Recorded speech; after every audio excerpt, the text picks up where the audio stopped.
شام صاحب آج جیم پیک ایجنڈا ہے, کافی زیادہ موضوعات ہیں, تو میں چاہ رہا ہوں پہلے وزیر اعظم صاحب کا بیان آپ کو ناظرین کو ہم دکھا دیں اور پھر اس پر بات کریں. دیکھیں ناظرین,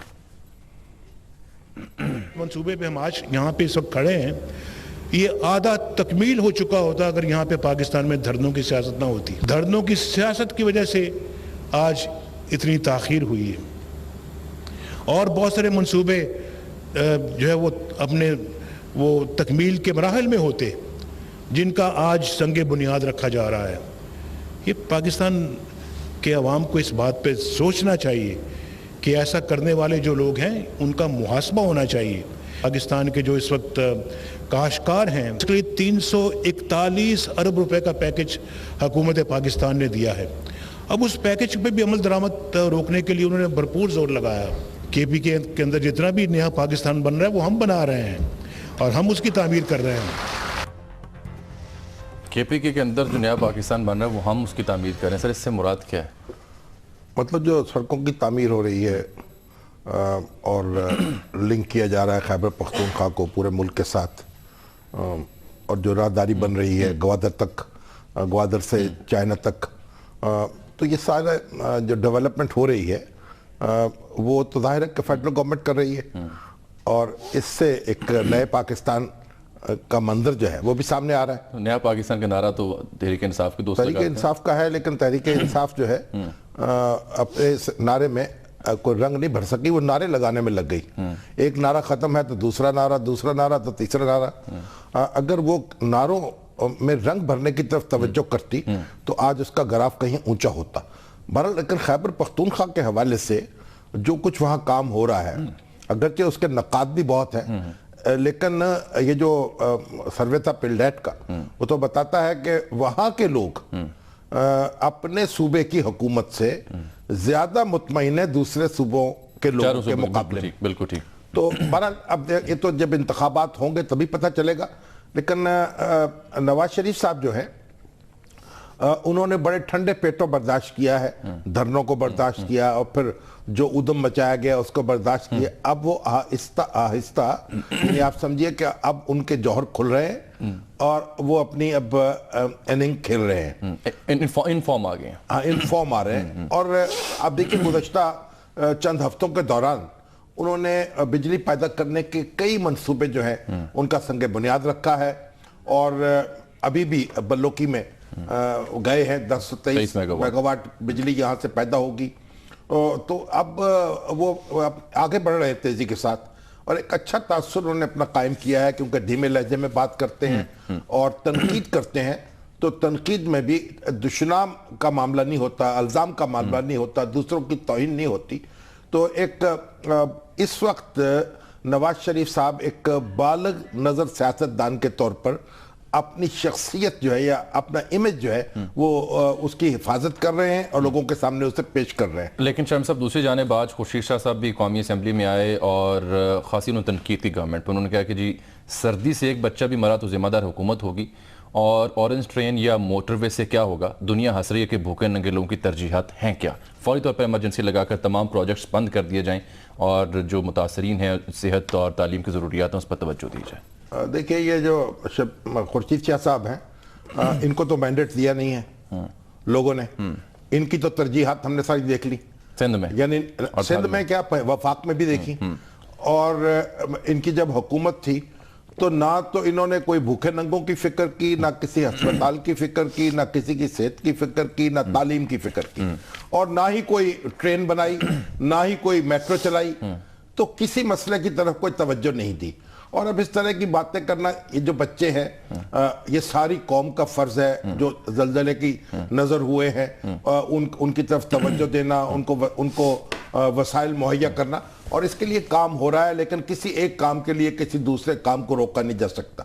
اور کراچی میں اور سندھ میں جو ٹرانسپورٹ کی حالت ہے کہ بسوں کے اوپر چڑھ کے لوگ سفر کرتے ہیں, یہ جو خورشید شاہ صاحب ہیں اور ان کی طرح کے دوسرے سیاستدان ہیں یا دانشور ہیں, یہ کاروں میں سفر کرتے ہیں, ہٹو بچوں کی صدائیں ان کے آگے پیچھے ہوتی ہیں. ان کو کیا معلوم کہ عام آدمی جو ہے اس پہ کیا گزر رہی ہے. اب دیکھیں یہاں بھی یہ ہمارے دانشور میٹرو پہ تنقید ہے, بس پہ تنقید ہے, اورنج لائن پہ تنقید ہے. بھائی لوگ کیسے سفر کریں بڑے شہروں میں, کروڑوں کی آبادیاں ہیں, دفتر جانا مشکل ہوتا ہے. میرے ہمارے عثمان شامی صاحب ہیں, انہوں نے اپنے ڈرائیور سے پوچھا, روز میٹرو پہ چڑھ کے آتا ہے کہ بھئی آپ ہسپتال جو ہے ان کی طرف تو توجہ نہیں ہے تو آپ میٹرو, انہوں نے کہا جی ہسپتال میں تو 2-4 سال کے بعد ایک دفعہ جانا ہوتا ہے, میٹرو پہ تو روز چڑھ کے ہم دفتر آتے ہیں. تو جو لوگ گاڑیوں کے مسافر ہیں ان کو کیا خبر کہ لوگوں پہ کیا گزر رہی, یہ بھی ضروری ہے. بڑے شہروں میں ٹرانسپورٹ کا انتظام کرنا, چھوٹے شہروں میں تو سائیکل پہ, موٹر سائیکل پہ, پیدل کام چل جاتا ہے. تو یہ بھی ضروری ہے اور باقی کام بھی ضروری ہے. ہسپتال بھی ضروری ہیں, تعلیمی ادارے جو ہیں ان کو بھی درست کرنا ضروری ہے, اور یہ نواز شریف صاحب کو اس طرف توجہ دینی چاہیے, اور شہباز شریف صاحب کو بھی, اور قائم علی شاہ صاحب کو بھی, اور پرویز خٹک صاحب کو بھی, اور مالک صاحب کو بھی. یہ کسی ایک کا معاملہ نہیں ہے, ہر طرف معاملہ اسی طرح کا ہے. ٹھیک ہے ناظرین, یہاں لیتے ہیں ایک بریک, اور بریک کے بعد واپس آئیں گے تو بات کریں گے ریحام خان کے ٹویٹ کی.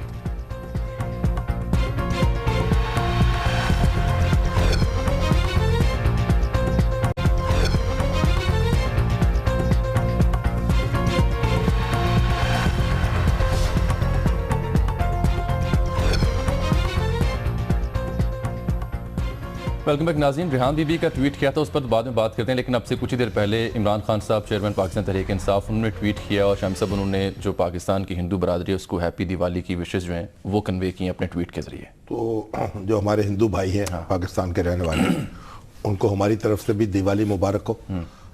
دیوالی تو خوشی کا تہوار ہے, اور خاص صاحب تو ظاہر ہے کہ اس خوشی میں شریک نہیں ہو سکیں گے, ان کی تو ویسے ہی دیوالیہ پٹ گیا. تو یہ وہ اب ریحام بی بی یہ کہہ رہی ہیں کہ یہ ابلیس کو, اسی لیے اس کا مقصد تھا کالا جادو لوگوں کو سکھائے تاکہ میاں بیوی کے درمیان علیحدگی ہو جائے. ٹویٹ کیا انہوں نے باقاعدہ. ہاں, اب جادو تو کیا جاتا ہے, ہوتا بھی ہے, اس کے اثرات بھی ہوتے ہیں, اور ہو سکتا ہے کہ عمران خان صاحب اور ریحام خان صاحبہ کے درمیان کوئی ایسے عناصر موجود ہوں جنہوں نے کوئی جادو ٹونا کر دیا ہو. ہر چیز دنیا میں ممکن ہے. تو بہرحال اب یہ تو ان کے جذبات ہیں, اس میں ہم کوئی یہ تو نہیں کہہ سکتے کہ بھئی اس میں کتنی حقیقت ہے اور کتنا فسانہ ہے. لیکن ان دنوں وہ کیا سوچ رہی ہیں؟ کل ان کی ملاقات ہوئی سینئر صحافی ہیں لندن میں, مبین رشید صاحب, ان سے. دیکھیے مبین رشید صاحب جو ہیں وہ جو میڈیا کانفرنس ہوئی تھی, انٹرنیشنل میڈیا کانفرنس وہاں برطانیہ میں, جس کے 3 اجلاس ہوئے, لندن میں, برمنگم میں, مانچسٹر میں, اور پھر مانچسٹر کے اجلاس میں ریحام خان آئیں. تو وہ اس کانفرنس کے مبین رشید جو ہیں دائی تھے, منتظم تھے, آرگنائزر تھے, اور انہی کی دعوت پر وہ لندن تشریف لائی تھی, لیکن پھر فوری طور پر کانفرنس میں شریک نہیں ہو سکی. اب بھی میرے خیال ان سے ان کا رابطہ ہے. ابھی ٹیلی فون لائن پر ہمارے ساتھ موجود ہے. السلام علیکم مبین رشید صاحب. جی وعلیکم السلام. مبین صاحب یہ بتائیے کہ ریحام خان صاحبہ تو آپ کے مہمان کے طور پر رہ رہی ہیں, یا اب انہوں نے اپنا انتظام کر لیا ہے؟ جی شامی صاحب بہت شکریہ. بالکل وہ ہماری مہمان تھیں جب کانفرنس کے لیے اسپیشلی ہم نے ان کو مدعو کیا تھا, اور تقریباً مانچسٹر کے ایونٹ تک وہ ہماری مہمان تھی. لیکن واپسی پہ جب انہوں نے لندن سے آئے تو انہوں نے اپنی ایک سہیلی کے گھر ڈراپ ہونا پسند کیا, ویسٹ لندن کے ایک علاقے کے اندر, اور اس وقت کے بعد مسلسل وہ رابطے میں تو ہے, لیکن اب اس وقت وہ باقاعدہ ہماری مہمان نہیں ہے. تو آپ نے ان کو کیا سمجھ کے بلایا تھا کانفرنس میں؟ جی شاہد صاحب, ہم نے تو بالکل ظاہر ہے انہیں ایک as a anchor, as a journalist request کی تھی تقریباً 2 ماہ قبل, جب یہ سارا ہم پروگرام پلان کر رہے تھے. تو چونکہ ہماری خواہش تھی کہ پاکستان کے جو لیڈنگ اینکرز ہیں وہ اس پروگرام کے اندر شرکت کریں تاکہ اس پروگرام کی رونق دوبالا ہو سکے, اور ظاہر جس لیول پہ ہم پروگرام پلان کر رہے تھے اس کے وہی توقع چاہتے تھے. تو ریحام خان صاحبہ بھی ظاہر ہے چونکہ بے شک ان کی شادی ہو چکی تھی, لیکن اس سے پہلے بھی ان کا نام تھا, اور شادی کے بعد تو بہرحال ان کی پروفائل ایک بہت ڈفرنٹ لیول پہ چلی گئی. تو اس وجہ سے ہماری خواہش تھی کہ وہ اس میں تشریف لائیں, اور انہوں نے بہت عرصہ پہلے یہ ہماری دعوت ایکسیپٹ کر لی تھی, اور انہوں نے اپنی کمٹمنٹ کو آخری وقت تک پورا کیا. تو اب وہ کیا محسوس کر رہی ہیں اس وقت؟ ہاں, لیکن آپ کی کل ملاقات بھی ہوئی ان کا غالباً ان سے؟ جی بالکل, میں ان سے مسلسل رابطے میں ہوں. ویسے وہ کسی صحافی سے بات کرنا موجودہ حالات میں پسند نہیں کر رہی, اور نہ ہی لوکل صحافی یہاں سے رابطے کر رہے ہیں, اور پاکستان سے بھی تو, اور کچھ لوگ ان کو انٹرویو کی خواہش کر رہے ہیں, لیکن وہ اس حوالے سے کسی سے بات نہیں کر رہے. لیکن وہ چونکہ ہمارے مہمان تھے, اور میں ایز اے صحافی نہیں بلکہ ایز اے میزبان اس پروگرام کے آرگنائزر کے طور پہ ان سے رابطے میں ہوں, اور کوشش کر رہا ہوں کہ ان کے حوالے سے جو بھی کوئی مثبت بات ہے وہ آگے پہنچائی جا سکے, اور کوشش کی جائے کہ کوئی بھی ایسی منفی بات جس سے ظاہر ہے کوئی ذاتی حملہ یا کسی شخص کی نقصان پہنچ سکے تو اس سے اوائڈ کرنے کی کوشش کریں. انہوں نے ظاہر کافی کوشچن جو اس حوالے سے آج کل میڈیا میں آ رہے ہیں, ان حوالے سے میری ان سے کل گفتگو ہوئی ہے, جس پہ نہیں, یہ جو ٹویٹ کیا انہوں نے کالا جادو کے حوالے سے, جی جی سر بالکل یہ انہوں نے کہا کہ بالکل یہ حقیقت ہے. عمران خان صاحب کو انہوں نے اس پر پوائنٹ آؤٹ کیا, انہوں نے وہاں پہ کچھ ایسی چیزیں دیکھی جو انہوں نے بتائی خان صاحب کو کہ یہ کیا ہے, اور ان کا جی کالا جادو کی اس کے علاوہ تو کوئی اور حقیقت نہیں ہوتی, ماسوا یہ کہ آپ ظاہر ہے کسی کو اپنے قابو میں رکھنا چاہتے ہیں اور اس کو منفی پروپیگنڈے کے طور پہ استعمال کیا جاتا ہے. تو خان صاحب نے انہوں نے کہا تھوڑی سی حیرت کا اظہار کیا, انہوں نے کہا مجھے اس کا کوئی علم نہیں ہے کہ کن لوگوں نے یہ کروایا, لیکن یہ بہرحال حقیقت ہے کہ انہوں نے باقاعدہ ایسے شواہد پکڑے خان صاحب کے حوالے کیے جو بالکل کالا جادو سے لنک تھے. تو اب ریحام خان تو آ گئی برطانیہ, لیکن تو خان صاحب کو تو بہرحال جادوگروں کا پتہ چلانا چاہیے کہ وہ کون تھے, وہ ان کو مزید نقصان پہنچا سکتے ہیں. ایگزیکٹلی بالکل ان کا خیال ہے کہ ان کے قریبی دوست رشتے دار ہی ہیں جو اس طرح کے سرگرمیوں کے اندر ملوث ہے, اور خان صاحب کو اس حوالے سے کافی احتیاط کرنی چاہیے. بلکہ ان کا یہی کہنا تھا کہ بہت زیادہ عوامل تھے جنہوں نے اس شادی کو اس طریقے سے انجام تک پہنچایا, وگرنہ کئی حالات کئی ایسی وجوہات اس وجہ سے شادی بآسانی چل سکتی ہے, لیکن کچھ لوگوں نے اتنا سچویشن کو خراب کر دیا کہ اب آپ دیکھیں کہ بات کتوں تک کان پہنچی ہے, اور کئی ایسی باتیں لوگ کر رہے ہیں کہ جو بالکل حیرت بات ہے کہ پیسے لیے گئے ہیں. حالانکہ ان کا کہنا ہے کہ 100 روپے کے اسٹامپ پیپر کے اوپر ان کو ڈیورس جو ہے وہ نامہ ملا ہے, اور یعنی جو بات کریں گے 8 کروڑ 10 کروڑ کی لوگوں نے ڈیل کروا دی ہے, ایسی بات بالکل غلط ہے, اور پیسوں کی لین دین نہیں. یعنی جب وہ یہاں پہنچی ہیں تو اس وقت طلاق نامہ ان کو بعد میں موصول ہوا ہے؟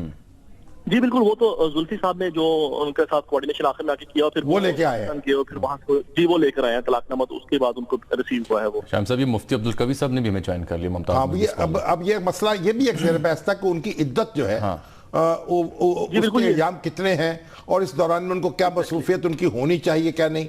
تو یہ معاملہ جو ہے خود ریحام خان کے ذہن میں بھی ہے.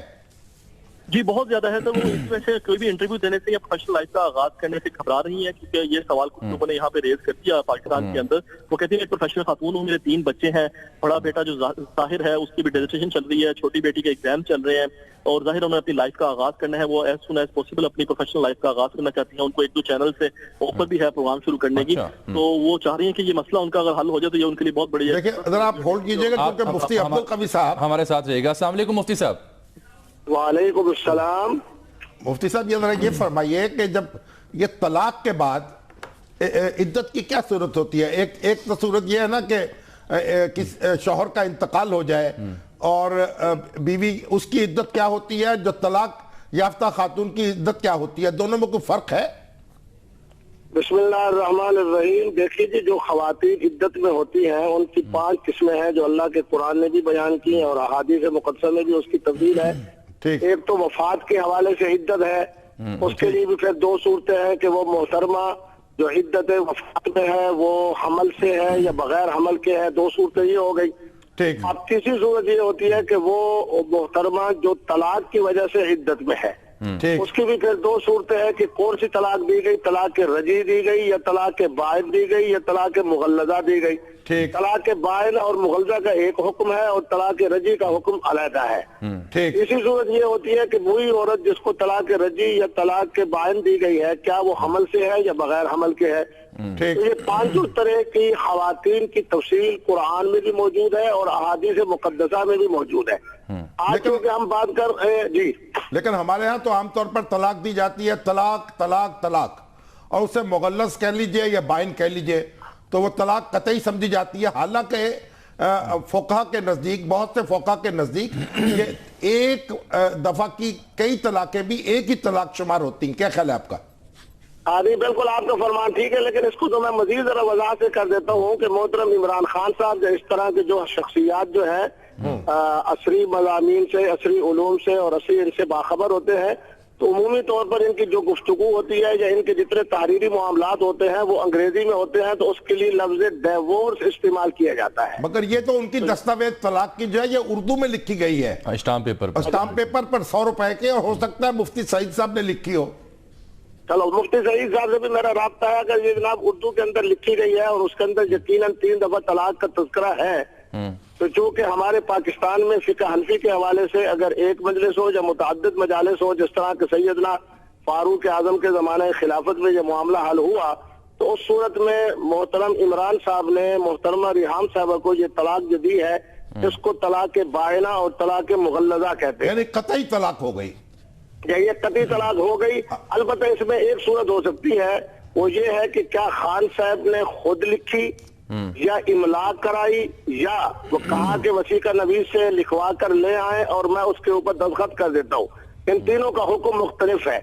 وہ اگر خود نہیں لکھی صرف دستخط کیے یا انگوٹھا لگایا تو پھر کیا کہیں گے آپ؟ ہاں اس کے اندر فقہائے اسلام نے سہولت پیدا کی ہے. یعنی معنی یہ ہے کہ دو صورتیں وہ کہ جس کے اندر آدمی خود اپنے ہاتھ سے لکھے طلاق نامہ, دوسرا یہ ہے کہ املا کرائے کہ ایک صاحب بولتے جائے اور دوسرے صاحب لکھتے جائے. تیسری صورت یہ ہوتی ہے کہ جناب آپ نے کسی صاحب کو کہا کہ جی میرے لیے طلاق نامہ لکھوا کے آؤ. اب طلاق نامہ کسی اور آدمی نے لکھا, مفتی سعید صاحب نے لکھا یا وسیقہ نویس نے لکھا یا کسی اور صاحب نے لکھا, اور خان صاحب کے سامنے رکھا گیا اور خان صاحب نے اس کے اوپر دستخط کر دیے اور اس کے اوپر انگوٹھا بھی شاید لگا دیا. اس صورتحال کے اندر ہمارے فقہائے احناف کے ہاں بھی اس کے اندر خاصی سہولت پیدا کی جا سکتی ہے. مسلمان قاضی اور جج اگر یہ بات دیکھے اس میں رجوع ہو سکتا ہے.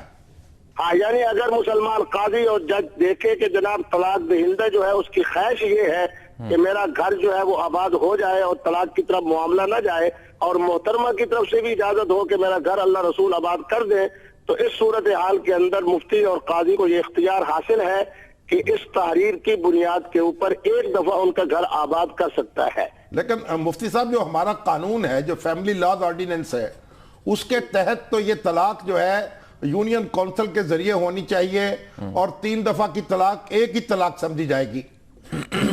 تو اچھا وہ جو اپنا پاکستان کے قانون کے مطابق ہے اگر دیکھا جائے تو وہ طلاق کے اصل ہے اور بالکل فقہ حنفی کے مطابق ہے.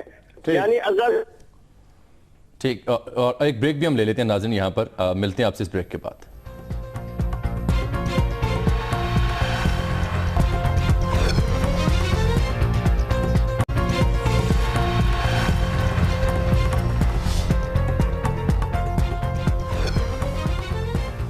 ویلکم بیک ناظرین. شام صاحب کچھ دوستوں نے فیڈ بیک دیا اور کہہ رہے ہیں جی آپ پھر ریحام خان صاحب اور عمران خان صاحب کی ذاتی زندگی پہ بات کریں, تو گزارش پچھلے پروگرام میں بھی کی تھی کہ جیسے ہی انہوں نے ٹویٹ کیا خود وہ اپنی ذاتی زندگی کے بارے میں ایک موقف دے رہی ہیں, تو اس پہ ہم بات کر رہے ہیں. ہم اس میں نہیں جا رہے, ہم یعنی آپ جو ممنوع حد ہے نا اس کے اندر نہیں جا رہے. بالکل ٹھیک. جو میاں اور بیوی کے درمیان کے معاملات ہیں اس میں نہیں بول رہے, جو چیزیں پبلک ہوئی ہیں اس پہ بول رہے ہیں. ایگزیکٹلی. اور گفتگو ہو رہی تھی مفتی عبدالقوی صاحب کے حوالے سے اور مدیر رشید صاحب سے. مفتی صاحب کیا آپ ہمیں سن پا رہے ہیں؟ دیکھیں طلاق کا معاملہ تو آپ سمجھیے کہ طلاق کا معاملہ تو اب فرض کیجئے طے ہو گیا کہ طلاق مغلظ ہو گئی جس میں رجوع نہیں ہے, فریقین اس پہ مطمئن ہے. اب بتائیے کہ یہ عدت کیا ہوگی اس صورت میں, اس کی کیا پابندی ہوگی, ریحام خان کیا کر سکتی ہیں کیا نہیں کر سکتی؟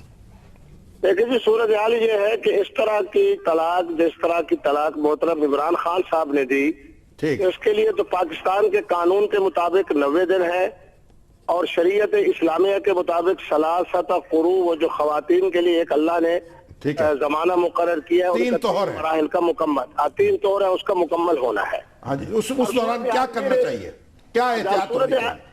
جی اب تو یہ ہو گیا اس تو عدت کا دورانیہ. اب اس عدت کے دورانیہ میں محترمہ عدت کہاں گزارے, اس کے لیے اللہ کا قرآن کہتا ہے کہ یا ایھا النبی اذا طلقتم النساء, آگے فرمایا کہ لا تخرجوہن من بیوتہن. اس کا معنی یہ ہوا کہ جس عورت کو طلاق دی گئی وہ عدت جو ہے اپنے خامد کے گھر میں گزارے, اور اسی طرح فرمایا کہ اسکنوہن من حیث سکنتم, یعنی اسی خامد کے جس نے طلاق دی اس کے گھر میں وہ عدت کے دن پورے کرے. جی طلاق بائنہ ہو, طلاق مغلظہ ہو, طلاق رجی ہو, تینوں صورتوں کے اندر عورت کے اوپر لازم ہے. لیکن حضرت فاطمہ بنت قیس کی حدیث مبارک بھی کتب احادیث میں موجود ہے, اس کی صورتحال وہی بن رہی ہے جو محترمہ ریحام خان صاحبہ کی بن رہی ہے کہ ریحام خان صاحبہ طلاق کے وقت اپنے خامد کے گھر میں نہیں تھی, بلکہ وہ وہاں سے پہلے سفر کر کے چلی گئی تھی. اس کی حدیث فاطمہ بنت قیس کی کتب احادیث میں ملتی ہے, جس کے بارے میں حضور نے فرمایا کہ لا نفقۃ لہا ولا سکنا, کہ ایسی بی بی صاحبہ جو اپنے خامد کے گھر سے طلاق سے پہلے چلی جائے, اور اس کی 3-4 صورتیں ہمارے فقہاء نے بیان فرمائی, تو ان کے لیے فرمایا کہ ان کے لیے خرچہ بھی نہیں ہے اور ان کے لیے رہائش بھی نہیں. رہائش بھی وہ اپنی اختیار کریں, اور اس کمانے عدت کی جو ہے خرچہ وہ بھی خامد پر لازم نہیں ہے. تو عدت طلاق ہوتی ہے اور عدت وفات میں بڑا بنیادی فرق ہے کہ عدت وفات کے اندر عورت کے لیے یہ ہے کہ اس کے لیے زینت کی اجازت نہیں, بہت اچھے کپڑے پہننا, خوشبو لگانا, اس طرح باقی کی عورتوں کی جتنی زینت کے معاملات ہیں اس کے اندر عدت وفات میں تو بالکل نہیں. لیکن عدت طلاق کے اندر یہ پابندی نہیں ہے.